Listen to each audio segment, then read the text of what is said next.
Rapat pleno rekapitulasi suara tingkat Provinsi Jambi diwarnai protes saksi partai politik. Komisi Pemberantasan Korupsi pantau aktivitas tambang batubara di Provinsi Jambi. Wakil Menteri Agama Republik Indonesia imbau umat Islam hormati perbedaan penetapan awal Ramadan.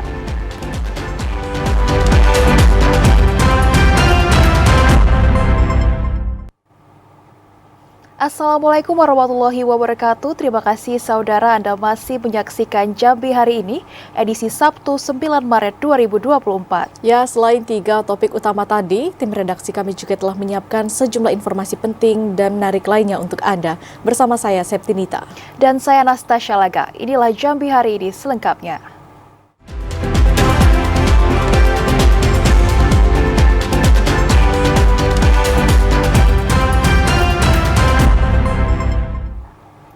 Mengawali Jambi hari ini, saudara, dalam rangka mengantisipasi kelangkaan gas LPG 3 kg selama bulan Ramadan, Diskoperindak Tanjung Jabung Barat melaksanakan operasi pasar gas 3 kg. Saat ini di tingkat pengecer, harga gas melon bisa mencapai Rp40.000 hingga Rp45.000 per tabung. Setelah melaksanakan koordinasi bersama Pertamina, agen, Hiswana Migas, dan pemilik pangkalan, Disperindak Kabupaten Tanjung Jabung Barat melaksanakan operasi pasar gas 3 kg. Operasi pasar dilaksanakan untuk memastikan stok gas aman dan tidak mengalami kelangkaan selama Ramadan. Kadis Perindak Kabupaten Tanjung Jabung Barat Sawaludin Tanjung mengatakan operasi pasar gas LPG 3 kg menjadi rutinitas tahunan, terutama jelang Ramadan. Langkah ini sebagai upaya antisipasi kelangkaan gas 3 kg di masyarakat karena gas LPG 3 kg menjadi kebutuhan dasar masyarakat untuk memasak. Pada operasi ini, gas 3 kg didistribusikan untuk masyarakat yang diprioritaskan bagi pengguna pemakai, bukan pelangsir. Antusias masyarakat untuk mendapatkan gas sangat tinggi karena harga gas di pasaran sempat berada di luar harga eceran tertinggi hingga mencapai Rp40 hingga Rp45.000 per tabung. Menyambut bulan suci Ramadan dan adanya isu-isu kelangkaan gas, dan ini juga sudah merupakan jadwal rutin kami, maka dalam hari ini mulai dan sampai 4 hari ke depan kami melaksanakan operasi gas dan dengan agen yang berbeda-beda. Ini hanya diperuntukkan untuk pemakai. 4 hari ke depan betul-betul hanya untuk pemakai ya. Kegiatan operasi pasar gas 3 kg ini dilaksanakan selama 4 hari ke depan dengan harapan dapat membantu masyarakat untuk mendapatkan gas LPG 3 kg sesuai harga eceran tertinggi. Didi Haryadi, TVRI Jambi melaporkan. Harga daging ayam potong di tingkat pedagang perantara atau broker stabil menjelang Ramadan 1445 Hijriah. Harga daging ayam potong tingkat broker ayam di pasar tradisional Atas Sarolangun stabil, sementara di tingkat pengecer mencapai Rp37.000 per kilogram. Menjelang Ramadan 2024, harga daging ayam broiler di pasar tradisional Atas Sarolangun di tingkat pedagang eceran bervariasi, mulai dari Rp35.000 hingga Rp37.000 per kilogram. Sementara harga jual di tingkat broker ayam potong masih normal dan stabil, yakni Rp27.000 per kilogram. Salah seorang broker ayam potong di Pasar Atas Sarolangun, Effendi, mengatakan sebagai broker pihaknya bertanggung jawab membeli ayam jenis broiler dan King Kong dalam jumlah banyak dari para peternak maupun perusahaan sebagai mitra. Meski ayam dijual dengan harga eceran tertinggi, namun pihaknya tidak dapat mengintervensi harga jual ayam di tingkat pengecer. Sementara saya ini masih stabil di Rp27.000 per kilo. Itu semua jenis ayam atau seperti apa? Hah? Semua jenis ayam. Jenis ayam broiler. Ini jenis ayam apa, Bang? Ayam broiler sama ayam kikong. Ini ayam bersih apa ayam apa, Bang? Tadi itu kotor bersih kita buka di Rp30.000. Effendi memastikan untuk persediaan pasokan ayam menjelang Ramadan hingga Lebaran Idul Fitri aman dan mencukupi. Edi Kusnadi, TVRI Jambi melaporkan. Saudara, harga kebutuhan pokok di sejumlah pasar tradisional dalam kota Jambi cenderung naik. Masyarakat berharap adanya kebijakan pemerintah untuk menekan kenaikan harga kebutuhan pokok. Memasuki bulan suci Ramadan 1445 Hijriah, harga sejumlah kebutuhan pokok di pasar tradisional dalam kota Jambi naik. Kenaikan harga dikarenakan tingginya permintaan, sementara ketersediaan bahan pokok yang terbatas. Sejumlah masyarakat berharap adanya kebijakan dari pemerintah untuk membantu menstabilkan kembali harga kebutuhan pokok. Stabilnya harga kebutuhan pokok dapat membantu perekonomian masyarakat pasca banjir yang melanda di sejumlah daerah. Woi, rumit bagi kami. Dan sesuai dengan pendapatan. Pendapatan kan kalau sekarang ini menurun sesuai dengan keadaan kan baik dari penghasilan perkebunan maupun usaha gitu hari-hari kan itu meleset total. Dengan sebagai kendalanya ya banjir ya, seperti banjir kan. Harapan kita gimana nih Pak? Harapan kita supaya pemerintah tuh ada tanggap lah, jangan secepatnya kan. Sementara, untuk memastikan stabilnya harga kebutuhan pokok, beberapa upaya telah dilakukan oleh pemerintah Provinsi Jambi, salah satunya dengan membuka bazar pasar murah di sejumlah lokasi. Upaya ini akan terus dilakukan untuk memastikan ketersediaan bahan pokok dapat kembali stabil. Ashar, TVRI Jambi melaporkan. Saudara, menyambut bulan suci Ramadan 1445 Hijriah, jumlah penumpang di Terminal Alam Barajo Jambi mulai ramai. Jumlah penumpang itu didominasi tujuan Pulau Jawa. Dan untuk mengetahui informasi selengkapnya, kita telah terhubung dengan kontributor TVRI Jambi, Febri Yogi Ramadhani. Halo, selamat sore Yogi. Bagaimana jumlah penumpang di Terminal Alam Barajo saat menyambut bulan suci Ramadan ini? Baik, terima kasih Sabtu di sini. Saat ini saya sedang berada di Terminal Alam Barajo, yang dimana sejak pagi tadi aktivitas di Terminal Alam Barajo itu mulai ramai. Namun tidak padat jelang menyambut bulan suci Ramadan. Aktivitas tersebut banyaknya para penumpang yang datang maupun berpergian dari tujuan Pulau Jawa. Bus angkutan kota atau akap tujuan Pulau Jawa maupun dari Pulau Jawa tersebut. Salah seorang PO di Kota Jambi juga mengatakan, sejak beberapa hari lalu pihaknya memberangkatkan 2 armada setiap harinya, yang dimana 2 armada tersebut dengan tujuan Pulau Jawa dengan jumlah penumpang 50 sampai 60 orang. Guna menjaga kenyamanan, penumpang juga diberikan fasilitas untuk tujuan Pulau Jawa tersebut. Dikatakan juga, biasanya dalam menyambut bulan suci Ramadan ini, penumpang berpergian terbilang normal atau tidak ada lonjakan. Namun jika memasuki seminggu sebelum Lebaran atau Hari Raya Idul Fitri, penumpang tersebut akan meningkat dengan signifikan. Sementara itu, Kepala Koordinator Terminal Alam Barajo, Rahmat, juga mengatakan sejak 3 hari lalu sebanyak 32 bus yang datang transit maupun yang pergi dengan jumlah penumpang 128 orang. Selain itu juga untuk menjaga keamanan dan ketertiban kenyamanan, setiap penumpang akan diperiksa di Terminal Alam Barajo. Demikian saja. Ya Yogi, apakah saat ini harga tiket di Terminal Alam Barajo mengalami kenaikan, Yogi?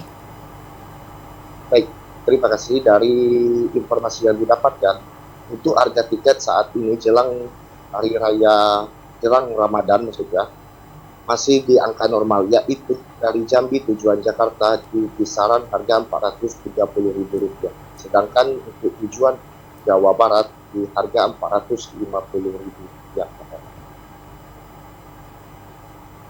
Ya, menjelang bulan suci Ramadan, jumlah penumpang di Terminal Alam Barajo mulai mengalami peningkatan. Terima kasih Yogi Ramadhani atas laporan Anda dan selamat bertugas kembali.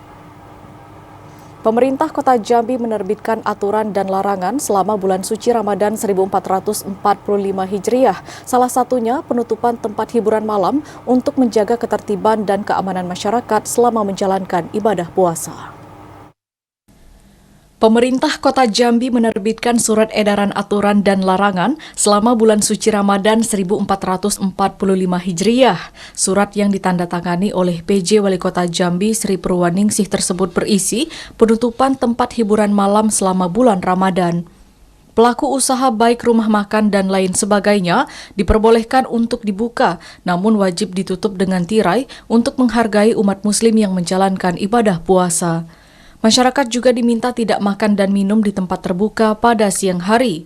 Selanjutnya, tadarusan di masjid menggunakan pengeras suara dibatasi hingga pukul 22 waktu Indonesia Barat. Itu sudah diputuskan dan sudah dikeluarkan edaran Wali Kota tanggal 5 bahwa untuk tempat hiburan malam, karaoke, panti pijat itu mulai tutup tanggal 8 Maret dan buka kembali itu tanggal 15 April. Artinya H-3 sebelum puasa dan H+3 setelah Idul Fitri. Jika selama bulan Ramadan masih ada yang membuka tempat hiburan malam, Satpol PP Kota Jambi akan memberikan sanksi, baik teguran maupun pencabutan izin operasional. Joko, TVRI Jambi melaporkan. Sementara itu, saudara, selama bulan suci Ramadan 1445 Hijriah, Pemkab Batanghari telah merancang waktu untuk kegiatan belajar mengajar di sekolah. Sesuai ketentuan pembelajaran tatap muka dikurangi sebanyak 5 menit setiap jam pelajaran.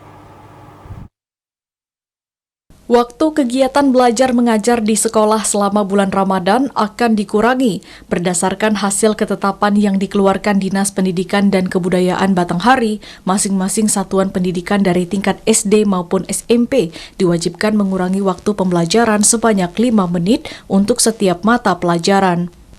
Kepala Dinas Pendidikan dan Kebudayaan Batanghari Zulfadli mengatakan, untuk jadwal aktivitas jam pelajaran maupun masuk sekolah akan tetap diserahkan kepada satuan pendidikan.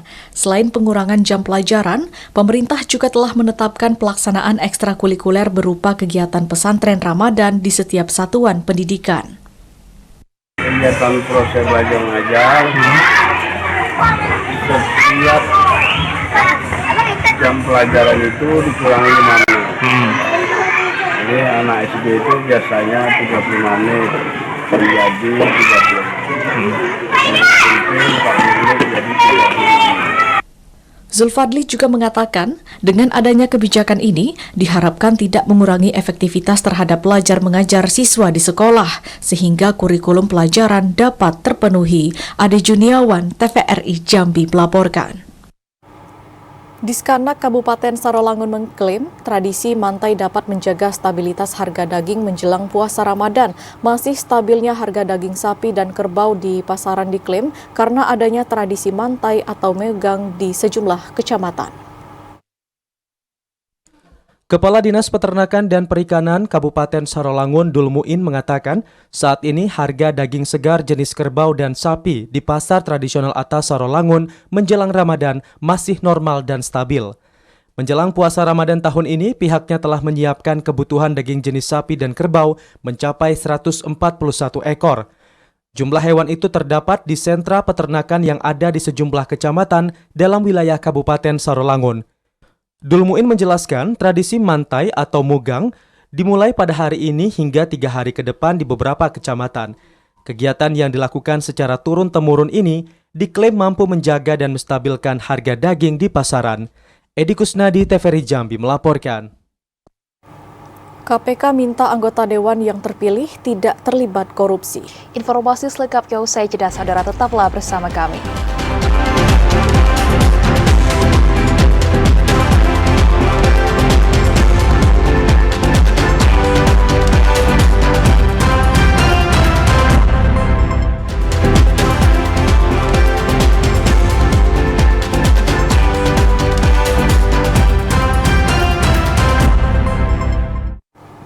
Terima kasih saudara, Anda masih bersama kami di Jambi hari ini.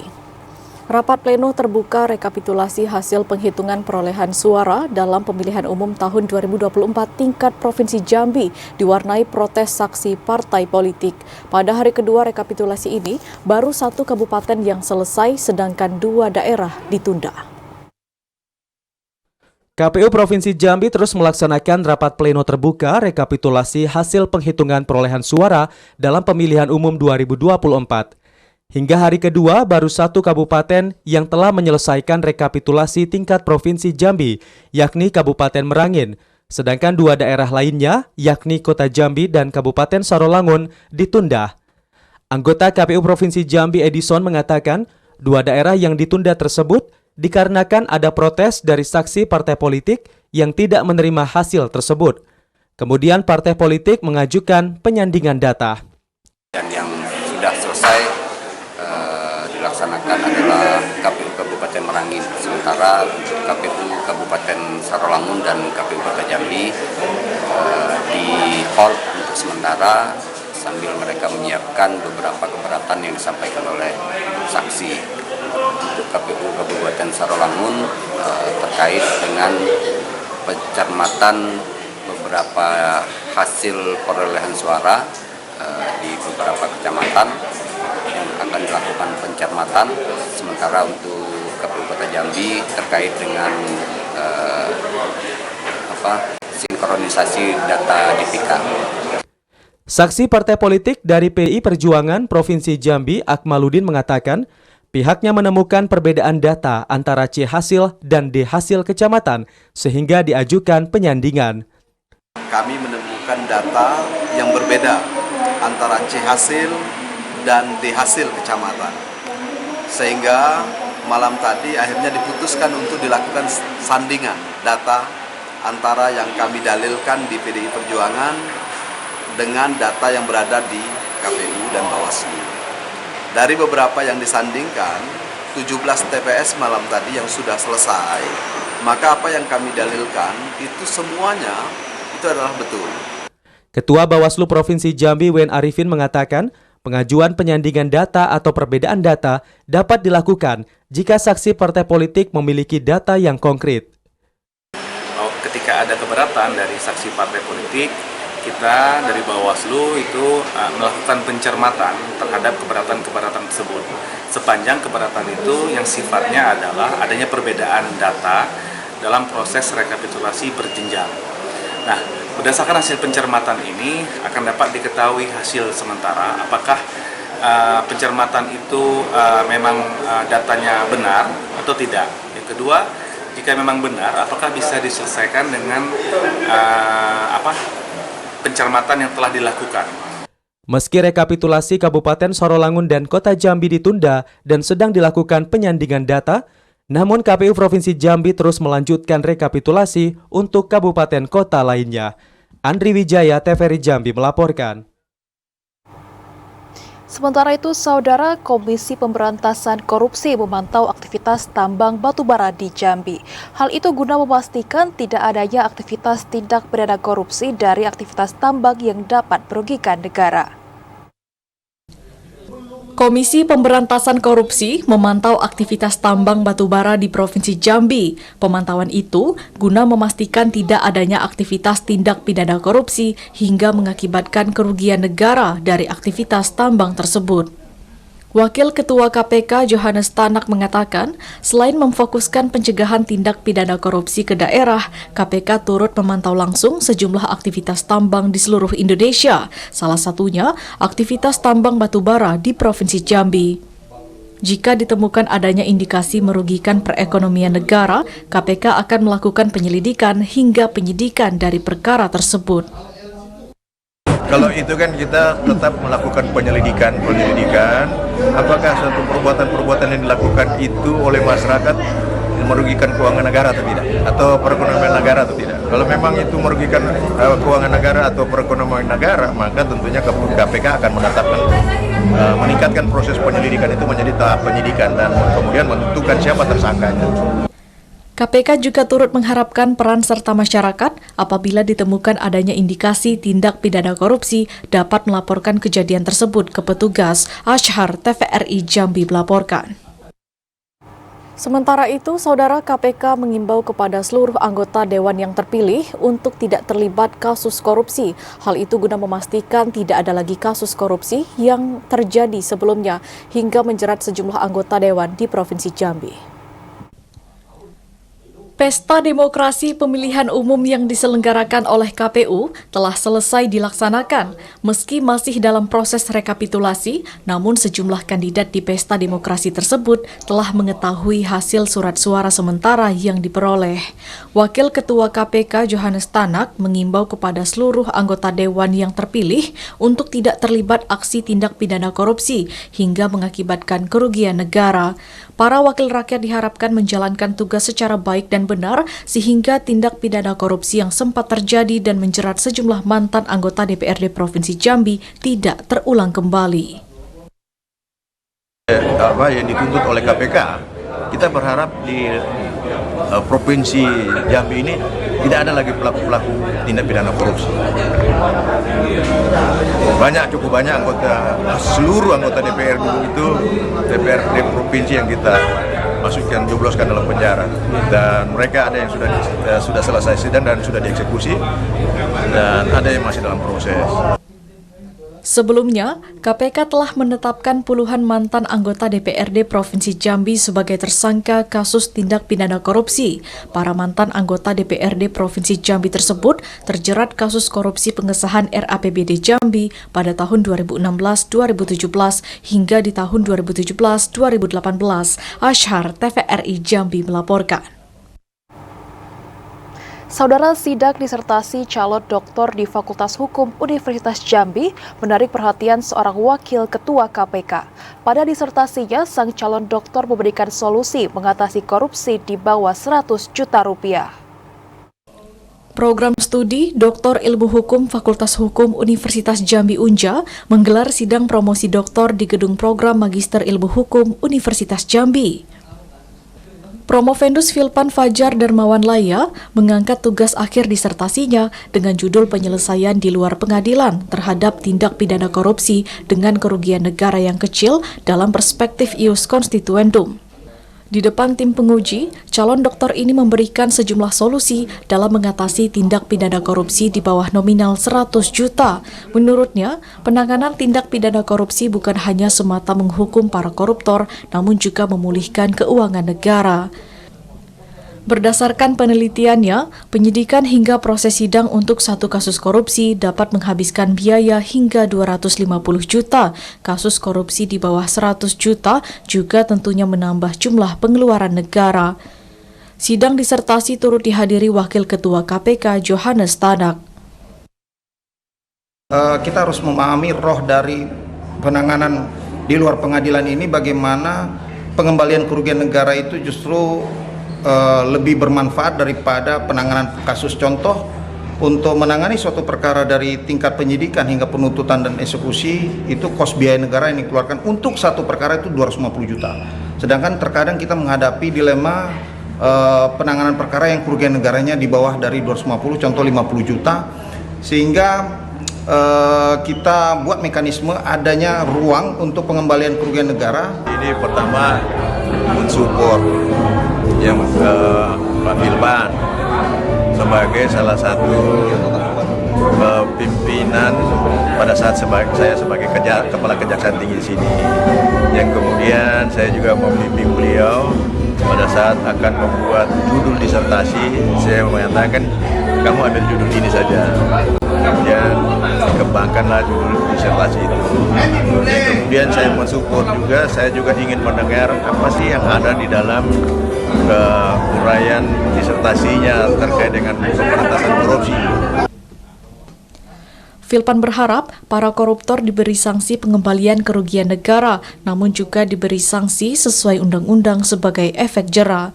Disertasi ini disambut positif oleh para penguji. Filpan Fajar dinyatakan lulus S3 dengan predikat nilai sempurna atau cum laude dengan nilai IPK 3,93. Ashar TVRI Jambi melaporkan. Masyarakat di sepanjang aliran Sungai Batanghari diimbau untuk meningkatkan kewaspadaan. Debit air Sungai Batanghari kembali meningkat menjadi 14,65 cm. Debit muka air Sungai Batanghari di wilayah Kabupaten Muaro Jambi kembali meningkat. Sebelumnya debit air Sungai Batanghari berada pada angka 14,3 cm dan naik menjadi 14,65 cm. Peningkatan debit air ini disebabkan intensitas hujan yang terus mengguyur wilayah Muaro Jambi dalam satu pekan terakhir. Selain itu, meningkatnya debit air Sungai Batanghari juga dipengaruhi kiriman air dari bagian hulu sungai. Masyarakat yang tinggal di sepanjang aliran sungai diimbau agar dapat meningkatkan kewaspadaan dengan peningkatan curah hujan. Meski status banjir masih siaga bencana, namun BPBD masih menyiagakan puluhan personil, peralatan dan posko pengaduan 24 jam agar dapat mengantisipasi kejadian buruk di musim hujan. Tapi apabila peningkatan drastis seperti yang pertama itu, yang musim puncak yang pertama itu 1485 itu kami naikkan status. Tapi sekarang masih siaga dengan tinggi muka air 1465. Berdasarkan pemetaan BPBD Kabupaten Muaro Jambi, terdapat 6 kecamatan yang waspada limpahan air Sungai Batanghari, yakni Kecamatan Jambi Luar Kota, Kumpeh Ulu, Kumpeh, Marosebo, Taman Rajo, dan Kecamatan Sekernan. Azam Afnan, TVRI Jambi melaporkan. Saudara, selama banjir yang melanda Kabupaten Batanghari, Badan Penanggulangan Bencana Daerah Batanghari mencatat terdapat 6 kasus orang tenggelam. Masyarakat diimbau untuk mengurangi aktivitas di luar rumah saat banjir. Meski kondisi banjir di Kabupaten Batanghari berangsur surut, namun masyarakat diminta tetap berhati-hati dan selalu waspada di tengah kondisi banjir yang masih berfluktuatif. Bahkan selama banjir yang merendam pemukiman warga, ditemukan sebanyak 6 kasus orang tenggelam. Mayoritas korban dari kasus tersebut merupakan anak-anak maupun berusia produktif. Kepala Pelaksana BPBD Batanghari Ansori mengatakan, kejadian orang tenggelam ditemukan di 2 kecamatan, yakni Muara Tembesi dan Marosebo Ulu.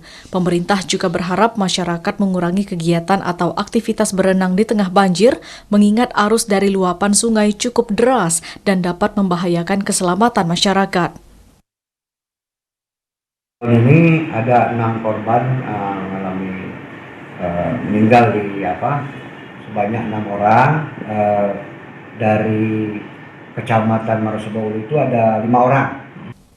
Pihak BPBD juga mengimbau agar para orang tua maupun pihak keluarga bisa selalu mengawasi dan melarang anaknya agar tidak bermain di saat banjir yang masih merendam pemukiman. Ade Juniawan, TVRI Jambi melaporkan.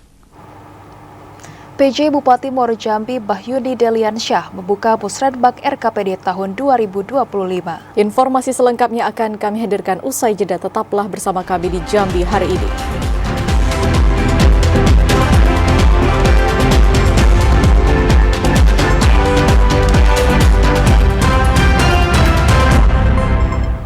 Anda kembali bergabung bersama kami di Jambi hari ini dalam segmen advertorial. Pada Musrenbang RKPD tahun 2025, Pemkab Muaro Jambi menerima 2.326 usulan. Musrenbang ini dibuka langsung oleh PJ Bupati Bahyuni Deliansyah yang turut dihadiri Kepala Bapeda Provinsi Jambi.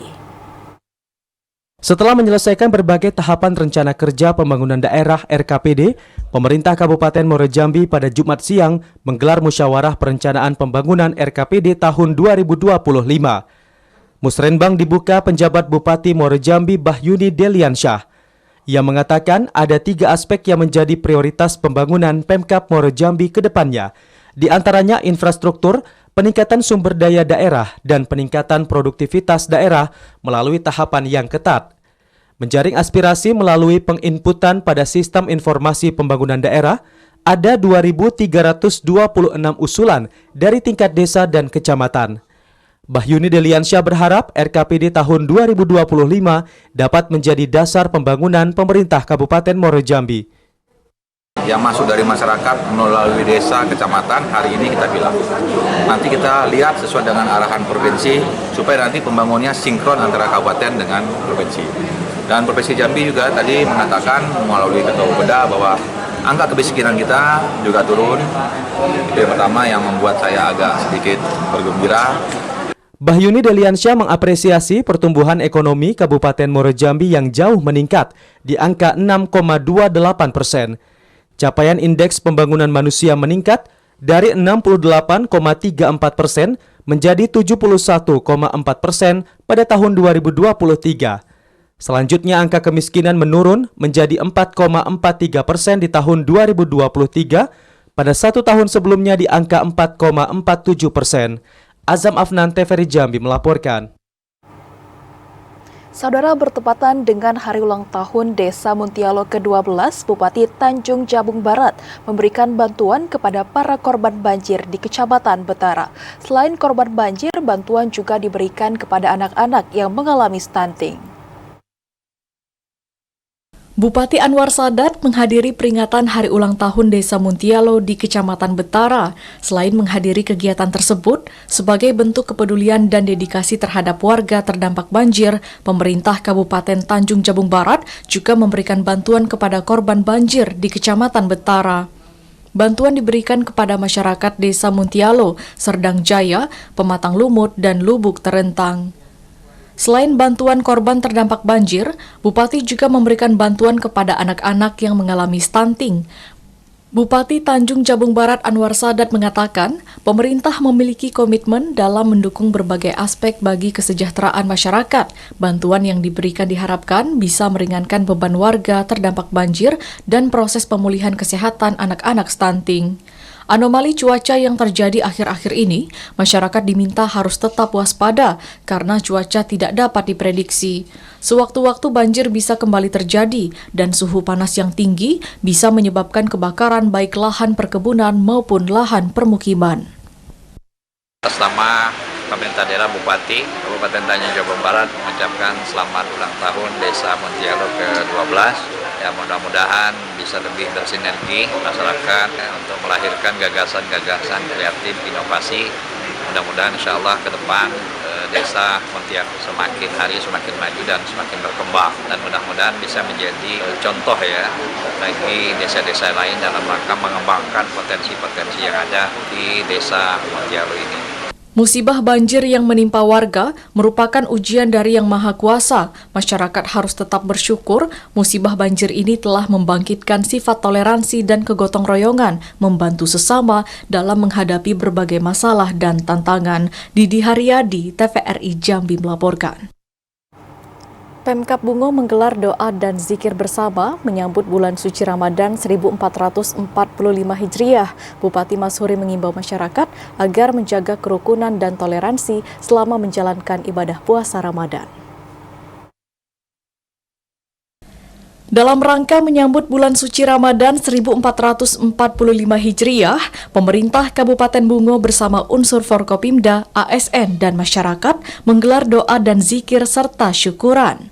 Bupati Bungo Mashuri mengatakan, kegiatan ini merupakan agenda rutin yang dilaksanakan Pemkab Bungo setiap tahunnya dalam rangka menyambut datangnya bulan suci Ramadan.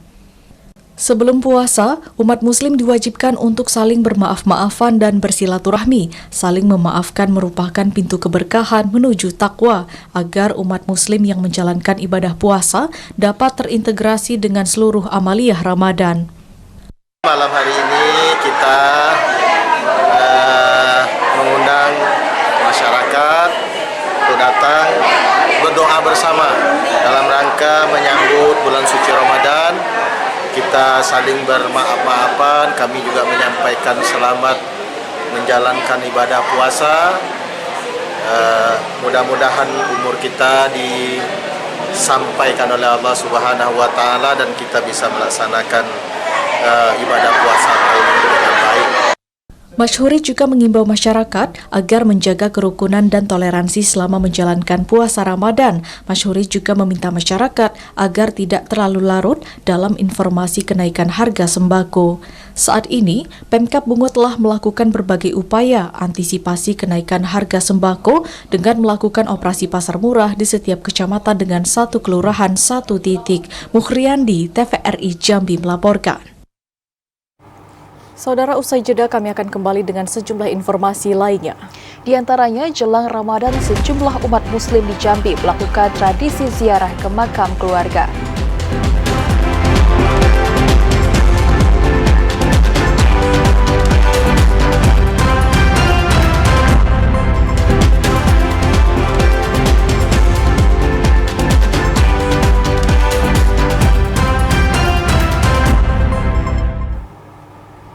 Terima kasih saudara Anda masih bersama kami di Jambi hari ini.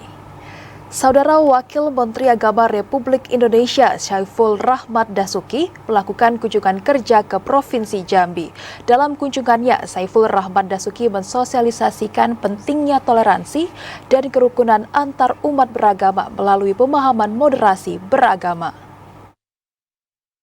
Melakukan kunjungan kerjanya ke Provinsi Jambi, Wakil Menteri Agama Republik Indonesia Saiful Rahmat Dasuki resmi membuka orientasi pelopor moderasi beragama. Kegiatan yang diselenggarakan oleh Kementerian Agama itu dilaksanakan di Kelenteng Hokengtong, Kelurahan Talangjauh, Kecamatan Jelutung, Kota Jambi. Saiful Rahmat Dasuki mengatakan, toleransi dan kerukunan antar umat beragama sangat diperlukan sebagai usaha untuk menjaga keberlangsungan negara kesatuan Republik Indonesia. Sejarah pembentukan bangsa yang dirajut dari beragam latar belakang yang berbeda harus terus dipertahankan sebagai pondasi utama berdirinya negara. Saiful Rahmat Dasuki menilai kerukunan antar umat beragama di Provinsi Jambi berada pada posisi yang cukup baik, bahkan berada di atas rata-rata nilai nasional. Kerukunan ini menempatkan Provinsi Jambi menjadi daerah yang sangat kondusif bagi kehidupan masyarakat. Jadi saya sampaikan tadi bahwa moderasi agama pada hakikatnya ini adalah sebuah sikap yang sudah diajarkan oleh leluhur kita sebelum kita ada, dan ribuan tahun yang lalu ini sudah dipraktekkan. Tapi hari ini kita ingin menguatkan kembali, ingin terus menggelorakan kembali semangat moderasi beragama sebagai bagian dari usaha kita untuk terus menjaga keberlangsungan negara kesatuan Republik Indonesia yang memang berlatar belakang berbeda, aneka ragam suku, bangsa, dan agama di dalamnya. Ini adalah bagian dari ikhtiar kita. Moderasi beragama merupakan konsep yang menekankan sikap saling menghormati antar umat beragama. Konsep ini mengajarkan bahwa setiap orang memiliki hak untuk memilih dan mengamalkan agamanya tanpa tekanan atau intimidasi dari pihak lain. Randy Arta, TVRI Jambi melaporkan. Menyikapi potensi adanya perbedaan penetapan awal Ramadan, Wakil Menteri Agama RI Saiful Rahmat Dasuki mengimbau umat Islam untuk saling menghormati perbedaan tersebut sebagai upaya meningkatkan keimanan dan ketakwaan.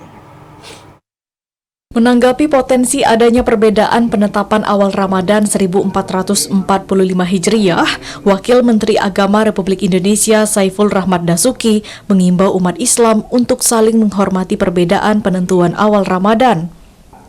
Saiful Rahmat Dasuki mengatakan, perbedaan penetapan awal bulan puasa maupun awal lebaran bagi umat Islam merupakan hal yang biasa dan telah sering terjadi di Indonesia.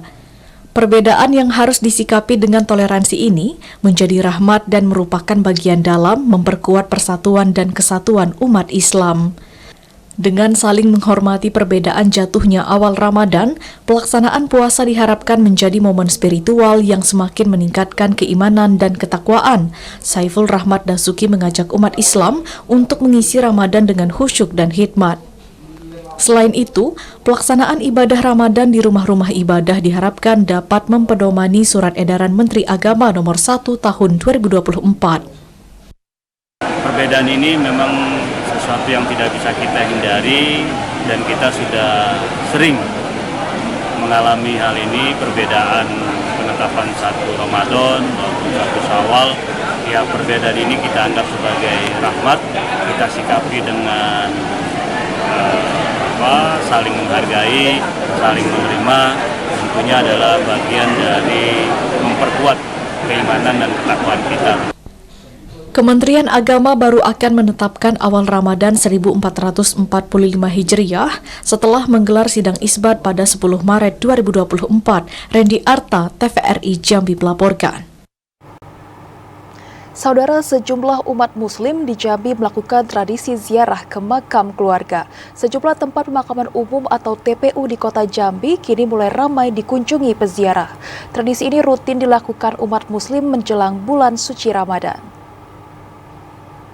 Memasuki bulan suci Ramadan, umat muslim di Jambi melakukan tradisi ziarah kubur ke makam sanak keluarga yang telah mendahului.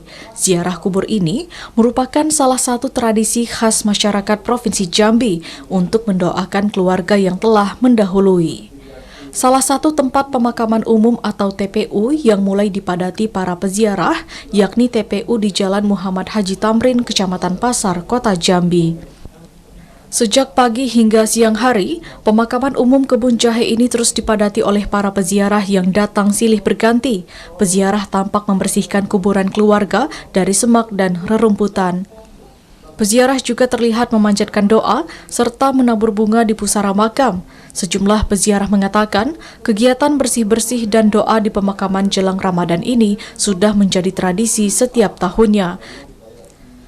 Tidak hanya berasal dari kota Jambi, sebagian peziarah bahkan ada yang datang dari luar daerah untuk bisa membersihkan makam dan menggelar doa di pemakaman orang tua. Biasalah tiap tahun kesini terus tiap tahun ngadiri makam nih tiap tahun gitu. Untuk ziarah ini apa yang kita lakukan, Pak? Selain bersih-bersih kuburan, apa yang kita lakukan untuk ya berdoa lah. Selain berdoa apa lagi? Gitu. Ini rutin tiap tahun kita laksanakan, Pak ya? Iya, tiap tahun. Lonjakan umat muslim yang akan berziarah kubur di lokasi TPU Kebun Jahe Kota Jambi ini diprediksi akan terus berlangsung hingga sehari jelang bulan suci Ramadan.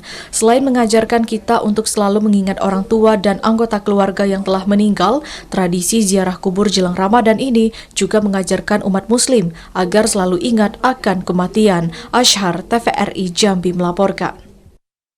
Dan saudara, informasi tadi sekaligus menutup perjumpaan kita di Jambi hari ini. Terima kasih atas perhatian dan kebersamaan Anda.